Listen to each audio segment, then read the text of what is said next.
Good morning. Good morning.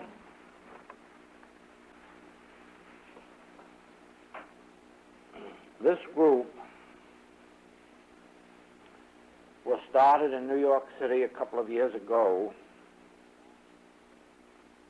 and it was called the 25, the group of 25, because there were 25 in that original group. The group is now about 250. And it is located around the clock.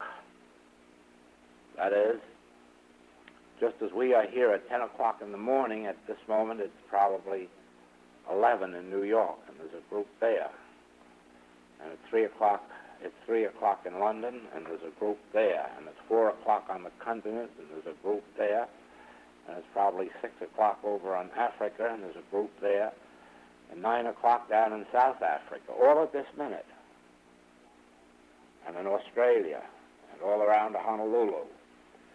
So that at this minute, all around the clock, regardless of what time it is anywhere, there is one person or two or more gathered together for the same purpose that we meet. The work of this group is entirely secret. It's as secret as it is sacred. No one is to discuss even that there is such a group as this. No one is to discuss the purpose of this group. It is strictly a spiritual underground. It was brought into being for certain specific purposes, which I will outline. And it functions for those purposes, or that purpose. The work is conducted by you individually, or if in your vicinity there is someone else who belongs to this group, they can unite with you in this work. It makes no difference whether it's carried on individually or with two or more. As long as they are already members of this group, know its activity, the why and the wherefore and the purpose of it, and are agreed on its sacredness and its secrecy.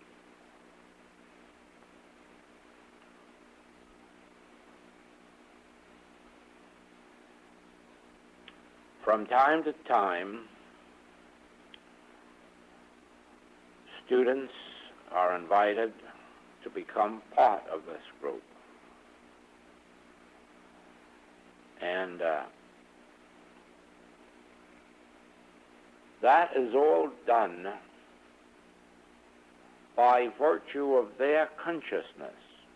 In other words, by their indicated readiness. Not that I can sit in judgment about everybody's readiness, but there are those that I come in contact with that I can see. And their readiness consists not merely in knowing the principles of the infinite way and being serious students of it, but what fits them more than anything else is the fact that they have recognized that the infinite way is not merely a collection of principles that were invented or discovered for the particular benefit of their bodies or their business or their families. That the principles of the infinite way are universal principles that are meant to, act as the second coming of the Christ. In other words, to bring peace, harmony, wholeness to human consciousness. It would be a very stupid thing for us to add another religion or religious teaching to the world just based on the saving of our souls or our bodies or our health or our supply. And so it is that while admittedly 90% of our students have no thought of the infinite way beyond the fact that it promises to heal them physically, mentally, morally, or financially, nevertheless, that's the smallest part of our activity. You might say that that is only the decoy.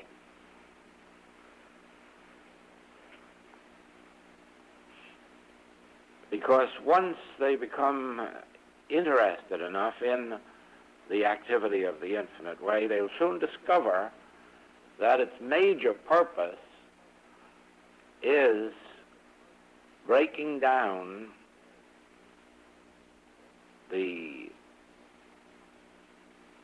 causes or activities of world tragedies, which really means, in the last analysis, destroying humanhood, causing man to die daily and ultimately to be reborn of the spirit. Now,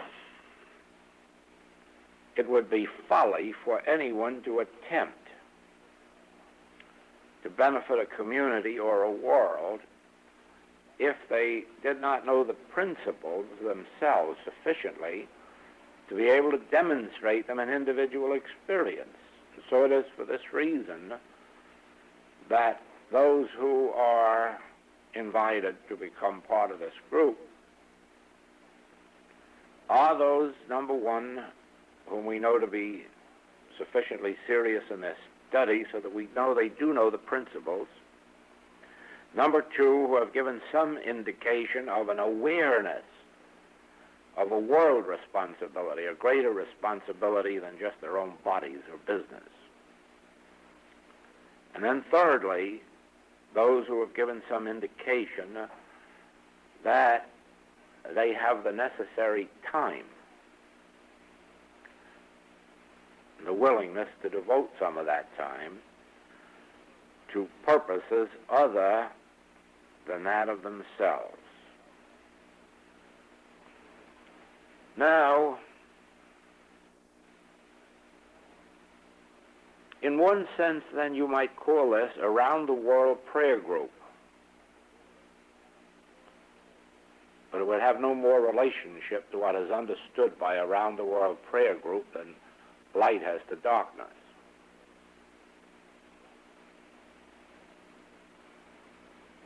The only similarity is that we have the same purpose.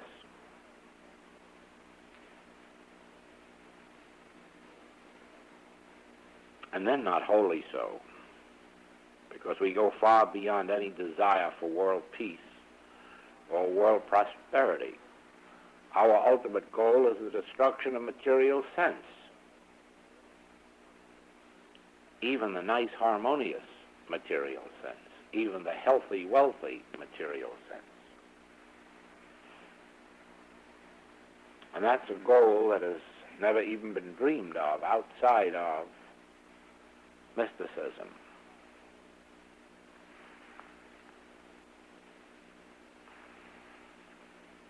We are not crusaders. We are not for something, nor are we against anything.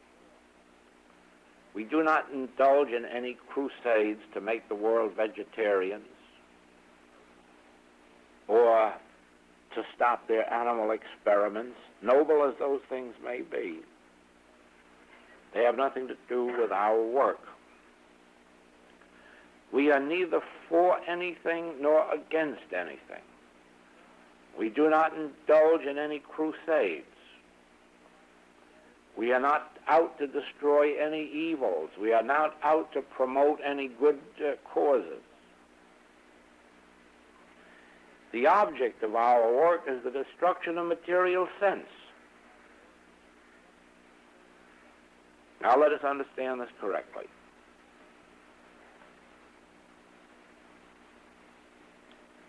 In the physical realm, you have physical good and physical evil. and you have physical remedies for physical discords.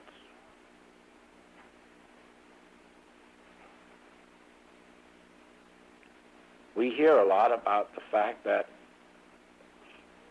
there's far less disease in the world than there ever has been.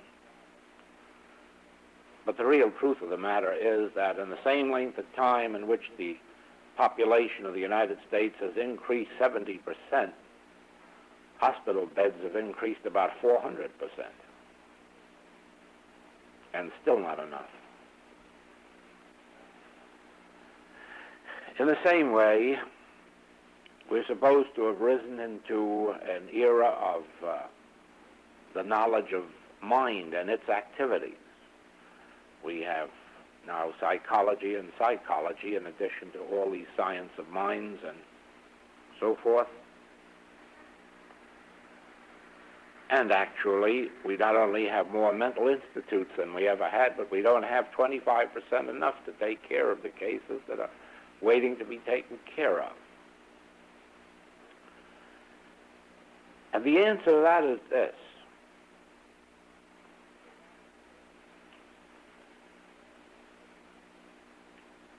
Every aim at the destruction of error, whether of sickness, physical or mental sickness, or sin,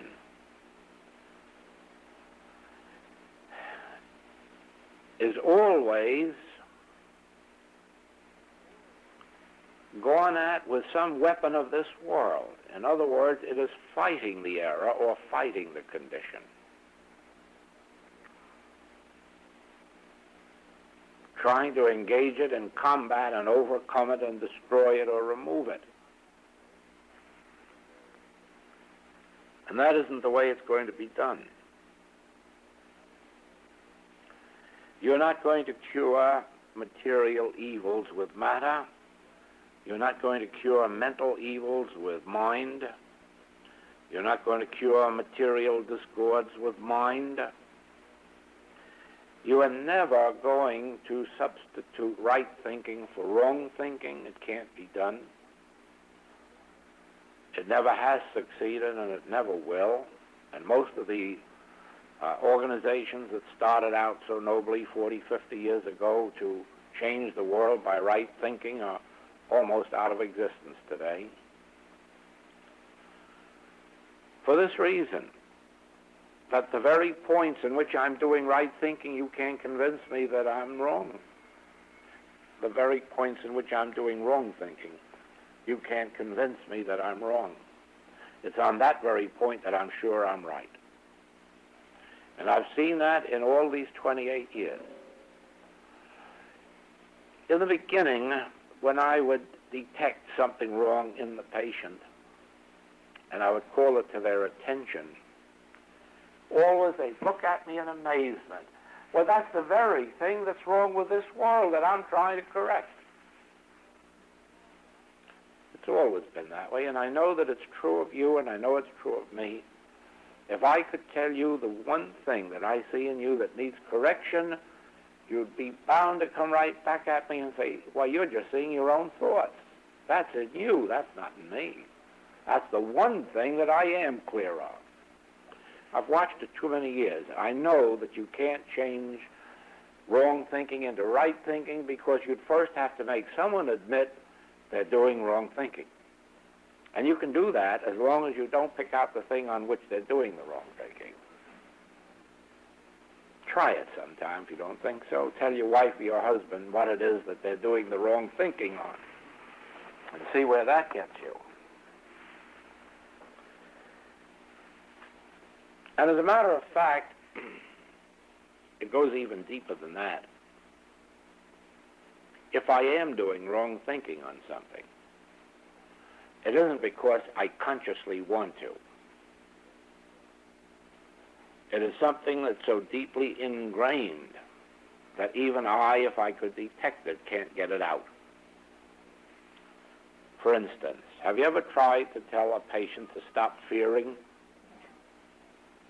Have you ever succeeded? I can make people stop fearing, but not by telling them to stop fearing and have courage and have hope. I can make them stop fearing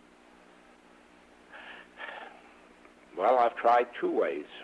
One, I can just close my eyes and realize within myself that since there's only one power, there's nothing to fear. And as I attain that inner realization, their fear drops away. The other way is to tell them that they're absolutely wrong about wanting to stop fearing, to go right on fearing all they like, and that it's a very good thing. I had a concrete example of that many, many years ago when I was in the practice in Boston, and a mother called up from the benevolent home and said that her child had a very high fever, getting higher all the time, and practitioners had been working, but they couldn't stop her, the mother's fear. Of course, with my fears, how can the child get well? And I said, oh yes, your child can get well. Your child probably has a God, and you haven't. So we'll forget you and take care of your child. Well, can the child get well if I'm sitting here fearing? Yes, indeed it can. As a matter of fact, I've learned in my lifetime that the most natural emotion for a mother is fear for her child, especially when anything's wrong. So there isn't anything wrong about it. That's a sign of mother love. And who would want to stop mother love?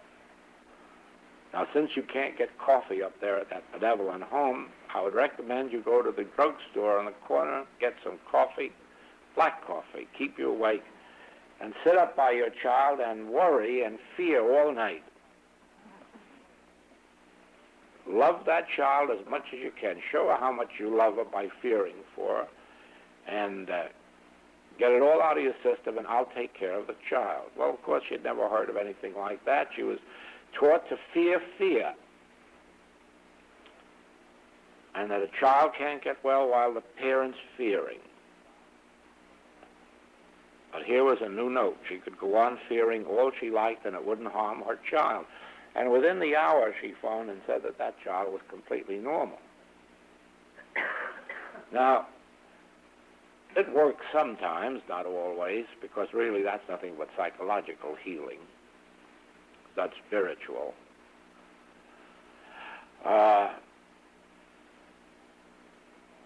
Nobody fears if there is no power to fear. We only fear when there is something that we discover has a power. If it didn't have a power, why would we fear it? We only fear germs because we think germs can make us sick. We only fear bombs because they think they can destroy us. You can't make the Tibetans fear the Russians. You can't make the Indians, the Hindus, fear the Russians, because they have no fear of death. They don't believe that death is the end of life. And so there's no terror in India, and there's no terror in Tibet. What can you do to me? We're told that not to fear the one who can destroy life, but the one who can destroy the soul. And they know, literally, from their thousands of years of spiritual teaching, that what we call death is the beginning of life. It isn't anything to be dreaded. If anything, when it comes along, be grateful that the change has come for the better. And so they feel no fear in Russians or in bombs. So it is. We only fear something that we believe has power. And in our case, the thing we dread most is disease and death.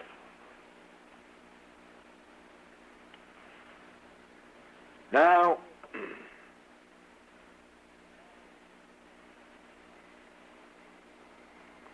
you will not change the conditions of this world either by might or by power.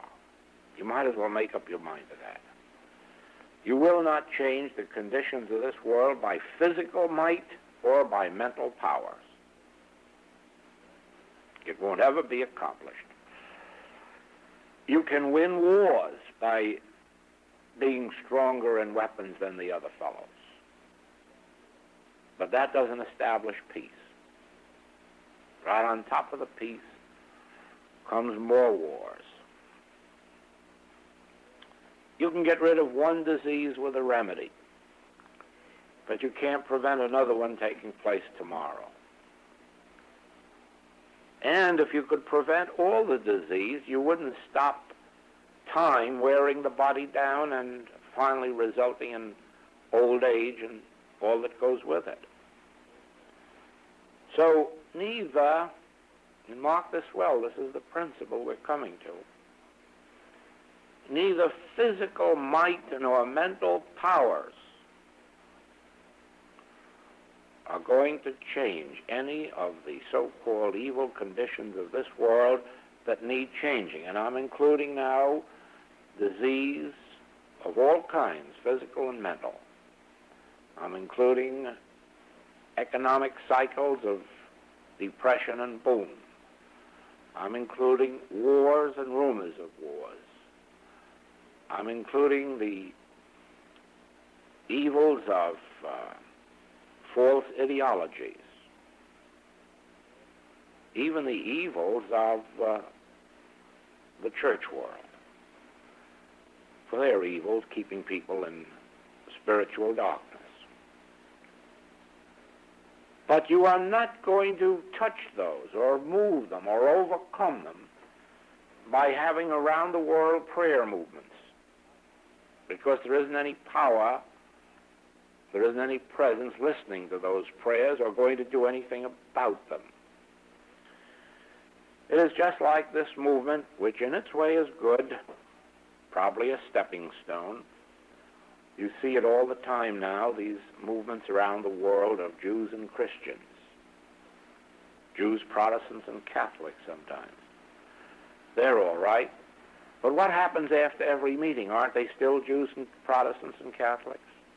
Aren't they still Jews and Christians? And as long as they are, the basic discord has not been removed. The Christian is going to look upon the Jew as his natural enemy because he killed Jesus Christ. It happened 2,000 years ago, but let's not forget it or forgive it. There are natural enemies, and so Christianity is going to ever be at war with Judaism. And the Jew is going to look on the Christian as his natural enemy because the Jew has always been persecuted, held down, repressed, driven from pillar to post by whom? By Christians. So the Christian is his natural enemy. And it's hard for him, except in those cases where he has personal friends, it's hard for him to look upon the Christians as a whole as friends. Oh, yes, you've heard the Christians say, oh, one of my best friends is a Jew. Yes, and you'll hear Jews sometimes say, oh, my best friends are the Christians. And that's right. Their full and complete trust go to those few. But as far as Jew and Christian is concerned, they remain Jew and Christian. And why? Actually, they're not Jew and Christian, they're sons of God. Now, you're not so familiar with this, but there is even a more difficult relationship than that of the Jew and Christian in the world. That's the Muslim and the Jew and the Muslim and the Christian. Now, the Muslim and the Jew are natural allies and friends. The Muslim and the Jew, left to themselves, would be allies and would be aligned against the Christian world. The only reason they're not is that there are those in high places who know that, and they keep this wedge between them.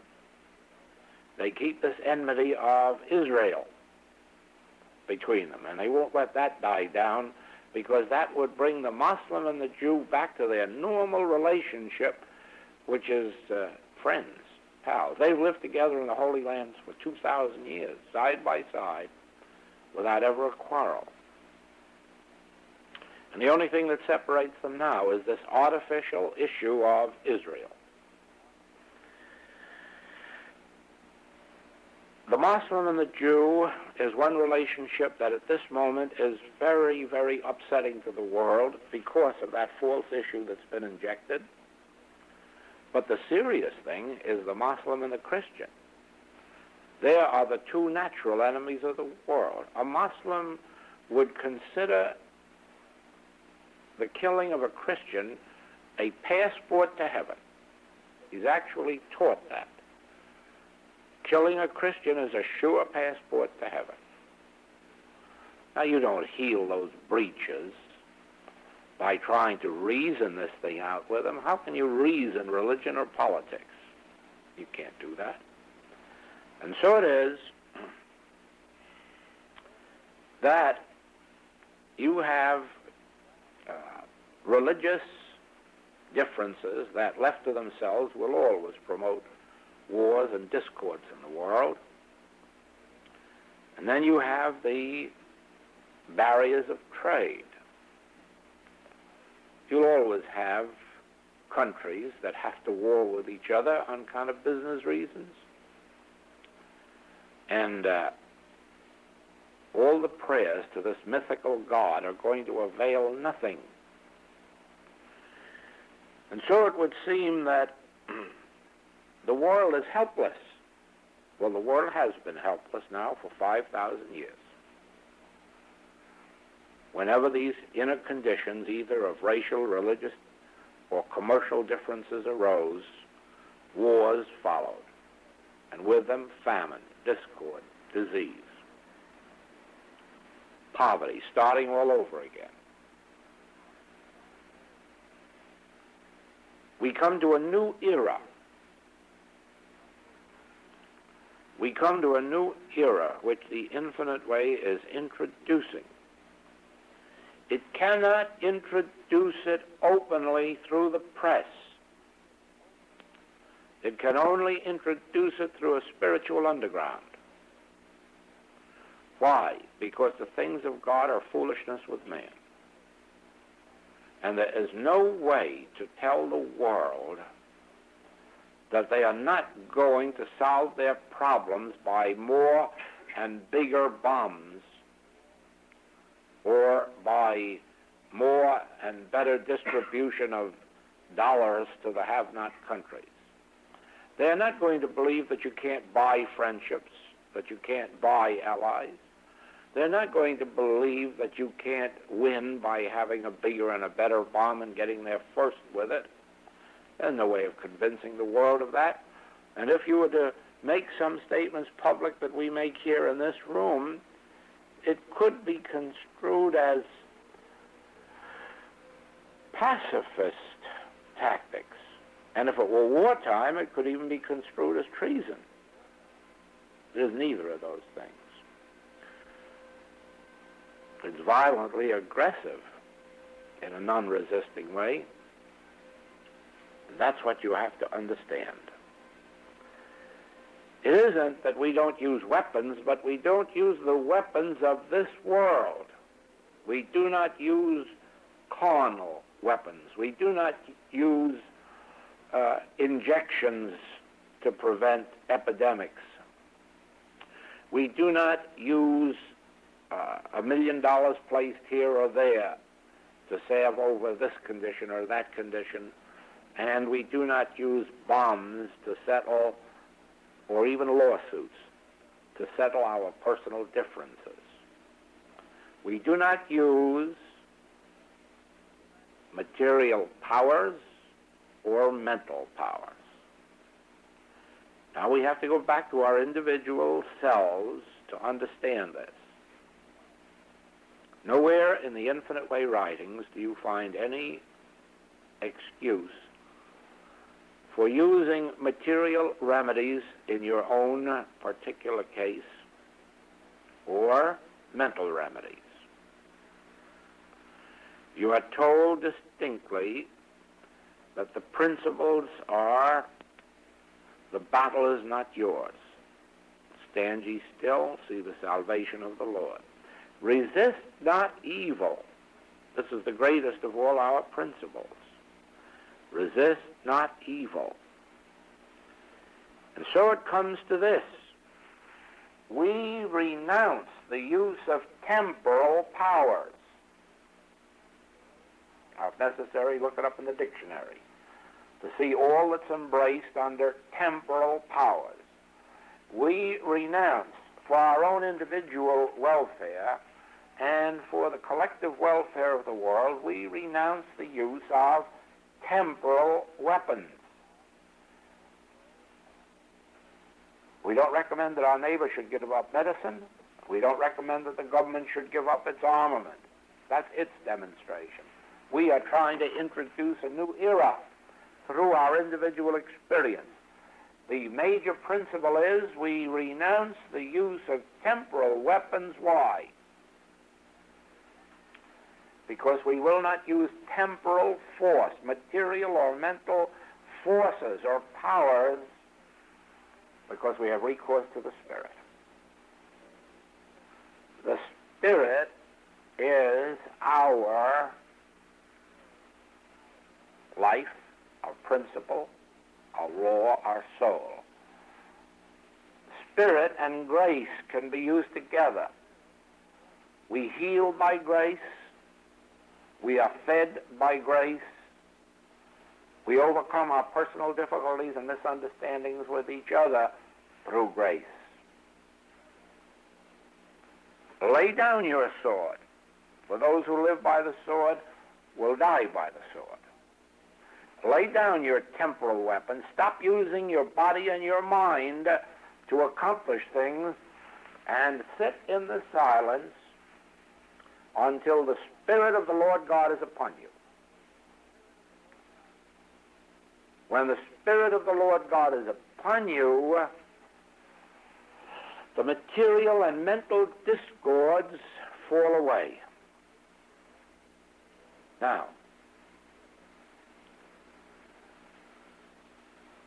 just using this term figuratively, our enemy isn't person or thing or condition. It's just material sense or personal sense. That is, the sense of materiality or the sense of personality, the false sense of I, or the sense of being material being, with a material body to protect, or a material dollar to protect, or a material piece of land to protect. That all is embraced in material sense. Now, when a person has less of material sense, they're easy to get along with. The person deeply rooted in material sense is willing to fight at the drop of a hat. The person rooted in material sense is willing to kill to protect his dollars or his home or his reputation. The person of deep material sense is always on the defensive and always ready to pick up that sword of temporal power, quick to go to court. As material sense lessens in an individual, they incline more and more to have less dealings with material weapons and material sense, and they incline more toward conciliation, more toward talking it over, more toward agreements, more toward forgiveness.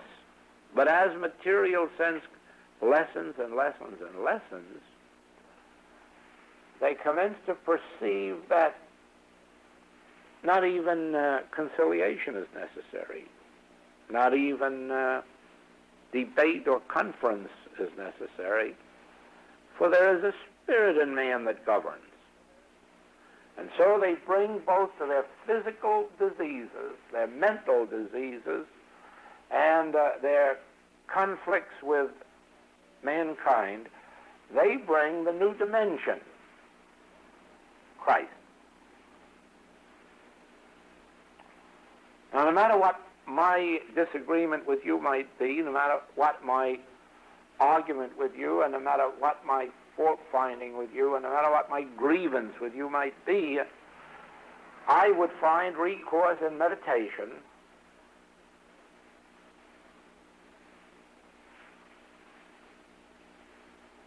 in realizing I'm using no temporal weapons, no resistance, no fight in me.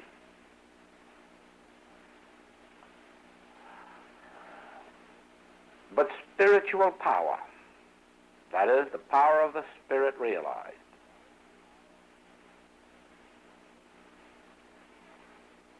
The stone carved out of the side of a mountain without hands.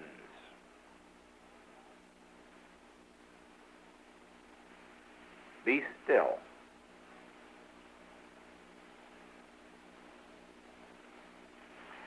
And when the Spirit of the Lord God comes upon me, something happens in your consciousness and you realize there's been a misunderstanding and there comes an adjustment. Or, if it's a disease in the body, it begins to evaporate and to disappear. Sometimes it happens instantaneously. Sometimes it happens as a gradual unfoldment. But all healing work that is done in the infinite way is done on this basis, not by using truth. The only thing we use truth for is to reassure ourselves that there are not two powers in the world, that there's only one, and to bring ourselves to that place of silent receptivity, and then let the Spirit be upon us and do the work. Now, it would be the same in any form of human life. We recognize that all that's confronting us is material sense. We know now that whether you start with bows and arrows and end with atomic bombs, that you can't lick it. We know that it'll destroy it in one phase and it'll pop up in another phase. What has to be destroyed is the material sense itself rather than the individual forms of it. And we know now that you can't destroy material sense by fighting it. It grows bigger by fighting it.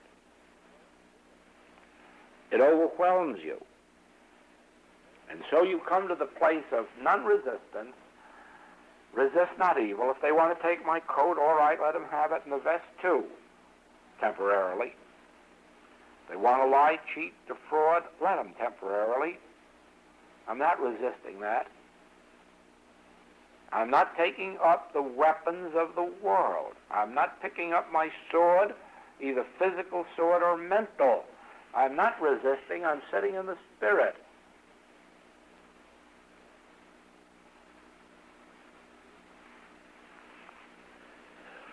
Now, so you see that this is the principle that is being introduced into this era, the recognition that there is only one opponent. It may come up to you in the form of communism.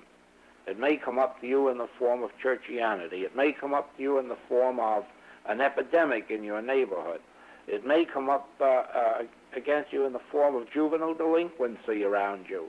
It may come in any one of these forms, but for heaven's sakes, don't fight the forms or you're going to be licked. What you have to do in every case is say, regardless of what form the error assumes, the error itself is material sense. And I can't fight material sense. He that is within me is greater than he that is in the world. I can of my own self do nothing. The Father within me, he doeth the works. Therefore, I've got to sit here now until the Father within me becomes a reality. Not just a quotation, not an affirmation, but a reality, a realized consciousness. So it is that now that's the principle. The working out of the principle is this. You are at home in your community. And you are aware today that Asiatic flu is just about to pounce down upon you, or it's the polio season, or it's the influenza season,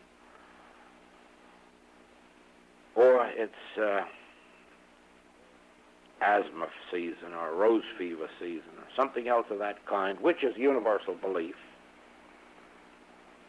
There's no use denying it. It's a product of material sense. As long as there's materiality, there's going to be something for material sense to operate upon. And so we will say that as a member of this group, today you are recognizing this form, this particular form of material sense as being in your area of consciousness. And so today you will set aside one full meditation period. Not less than that. If you find it necessary later to return to it, you will during the day, because you're dedicated. Not merely to give so many minutes of your time, but you're dedicated to the eradication of material sense. And so if it takes 2 sessions, you'll take 2. If it takes 3, you'll take 3, but never less than 1. And today you will recognize this epidemic that's threatened is a product of material sense. It's an activity of the human mind. God never made it. Certainly has no existence in God consciousness. God never made a law to support it or to sustain it. So it can only act as an activity of material sense or personal sense. And of course this is not real. This has no God ordination behind it. You can always take any phase of error you like and ask yourself, did God ordain it? Has it God authority? Is there a law of God to support it, uphold it, maintain it, give it continuity? And of course, if it hasn't, it's the arm of flesh, and it's nothingness. Now you've arrived at that. You haven't fought it. See that? You've merely known the truth.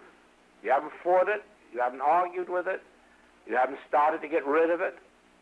You've just sat down quietly to know the truth about it. The truth about it is always, as its beginning, it isn't God ordained. Otherwise it would be immortal, and why should I try to fight against God? Would I want to fight against anything God made? Could I succeed in fighting anything that is of God? No. Well then, for heaven's sake, this can't be of God.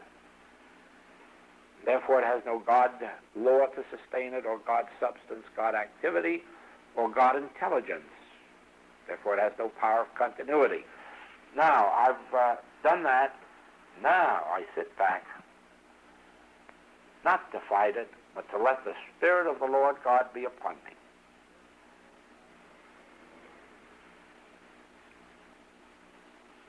Because when I attain the realization of God's presence, these things which have existed only as mortally mental concepts now disappear.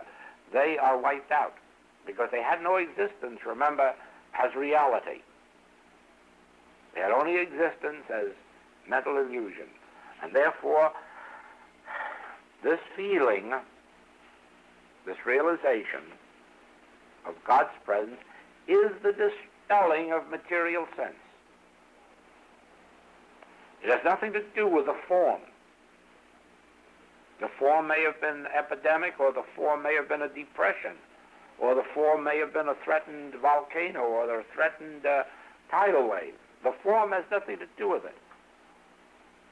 Once you've come to see that it isn't God ordained, that it has nothing of reality to uphold it or support it, now you can sit back and wait for the Lord God to be upon you. Resist not evil. Those who live by the sword will die by the sword, even if you gain a temporary victory. So sit still. Be still and know. And then when you feel this presence upon you, your work is done. Now,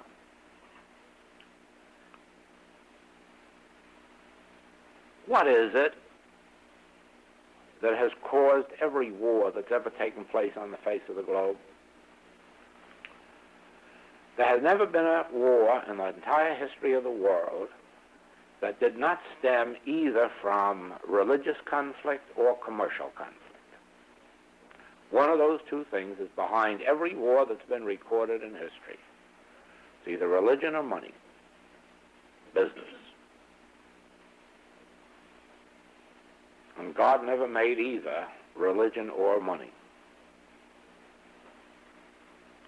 So there's nothing behind war except material sense.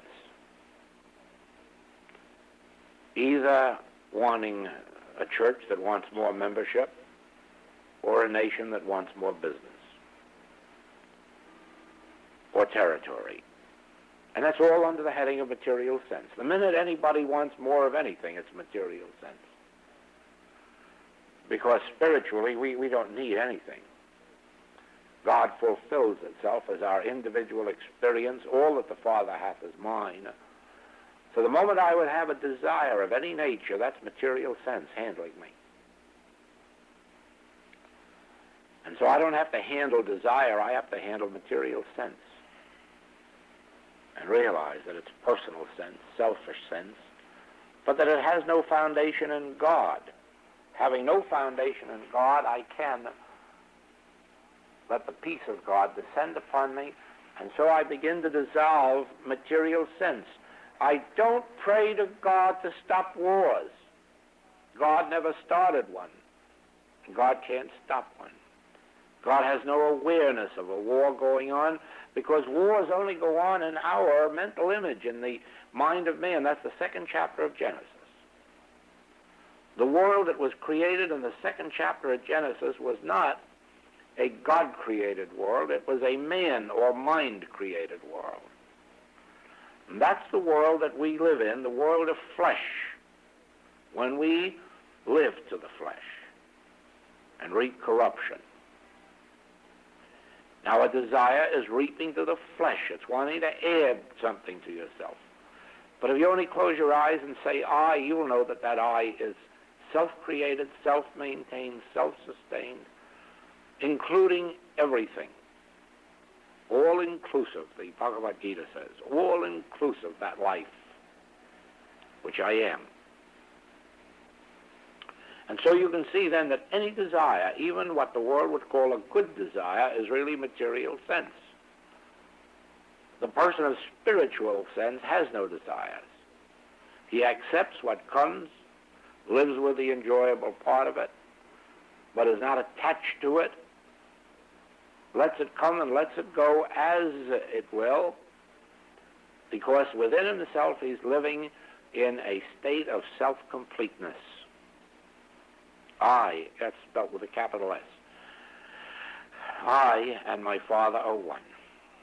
All that the Father hath is mine. It's an impossibility now to have a desire. But there can be fulfillment. Each day, that which is necessary to my unfoldment takes place in my life. So then, in your homes and in your communities, just as you are faced with these remnants of material sense in your own life, and you have to meet them, so do you recognize that when there are conflicts in your schools, conflicts in your local governments, conflicts in your national governments, conflicts in international affairs, conflicts in weather, conflicts in ideologies, the moment the error is brought to your mind,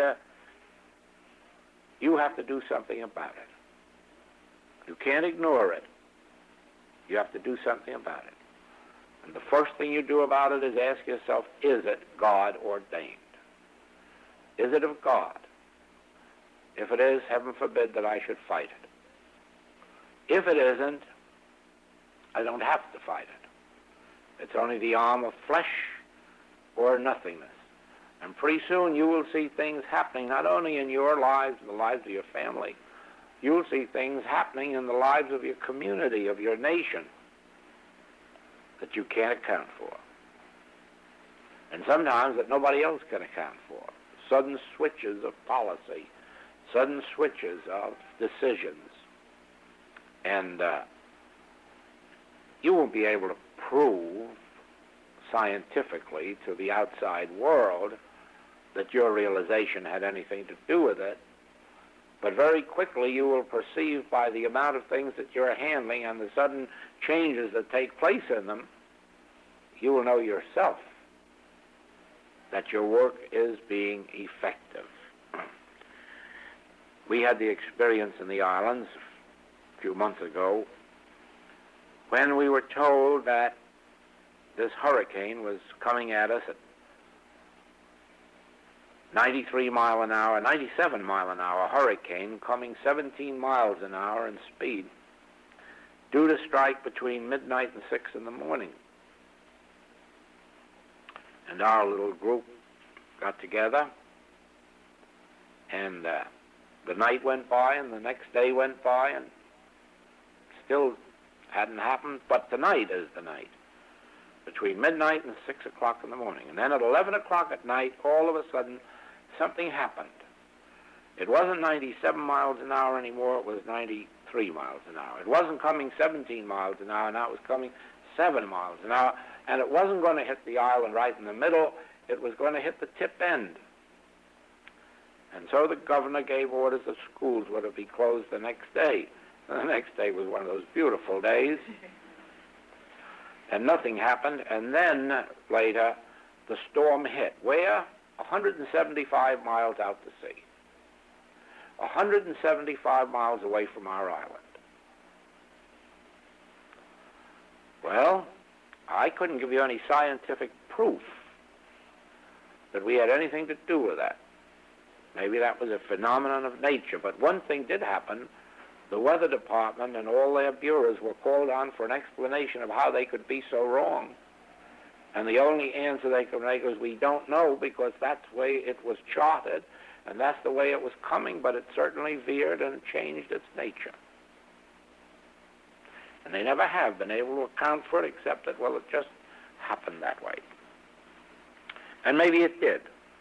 On the strength of that one thing, I'm not in a position to say that our work did it. But when I see all of the things that do happen through our work, I know right well that this work is being effective. Now, it's not only being effective in the world, it's being effective, very effective, for all Infinite Way students around the globe, even though they don't know how it's happening. And I can tell that by this, that whereas I used to get many, many letters each year from each one asking help for this, that, or the other, now our regular Infinite Way students of 2 or 3 years are very seldom asking for help for any problem. And once in a while, when something comes up, they do. But either they're able to handle their own, or the problems aren't arising. And that, of course, is the ultimate of our work. Not that everybody should keep getting sick every month and have a practitioner to heal them, but that eventually material sense in them should be so destroyed that it isn't producing material effects. And I see that happening. I can see my mail is really a fraction of what it used to be from Infinite Way students. The only reason that my mail keeps up to what it's always been and going each time a little ahead is because of the new people that are coming and the new avenues that are coming. I get more calls now from people in Protestant churches who have found the art of meditation or the other books in their own churches, and they have nobody to heal them because there's nobody that knows the healing principles. And I'm getting more calls from members of other religious groups or metaphysical groups where there aren't enough practitioners who really understand, and so they're reaching out to us more for help, and I'm getting more calls in that way. But actually, Infinite Way students are being very considerate of me if they're having many problems, or else their problems are growing less or less intense. Do you see that? And that's an effect that our work is having, because at least our own students are tuned in. They are daily reading the writings or hearing the recordings, and thereby receiving the benefit of this work that we are doing. I suppose to a lesser extent we can find that others in the community are benefiting, but we have no records, or very few. So you see now the purpose of this particular group. It is not to crusade for anything or against anything.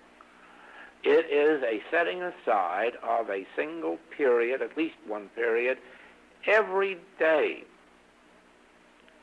consecrating yourself not merely to solving your own problems, but solving the problems of the world by giving up the use of the sword, giving up the use of temporal weapons in this world crusade for harmony, and abiding in the spiritual center of your being after working enough with a letter of truth to bring to yourself the assurance and reassurance. Now, I'm not fighting error. I'm not fighting these evils in the world. I'm recognizing that they have no authority, no law, no cause, no presence, that they exist only as the second chapter of Genesis, the mind of man, without divine authority, without divine creative principle. And in that realization, I put up the sword, both material and mental, and sit here in order to become clad in the armor of spirit. And then when the Spirit of the Lord God is upon me, material sense around me, in me, begins to dissolve. I think it is in the Easter letter. Yes, it is in the Easter letter, in which it is brought out there that the struggle, the problems that we're going through, even persecutions, they're not caused by people or forces outside our own being.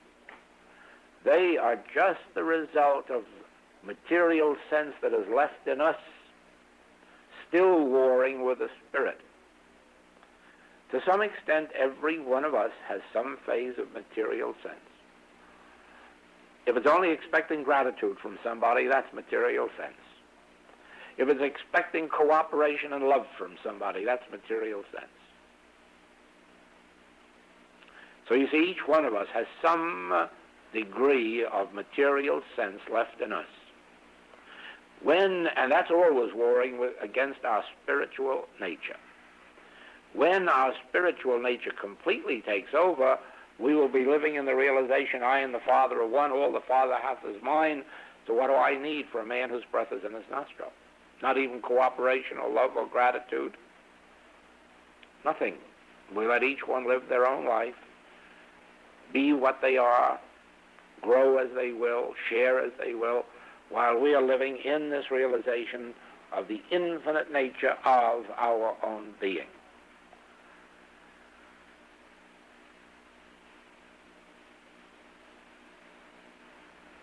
I think you can close that for a minute.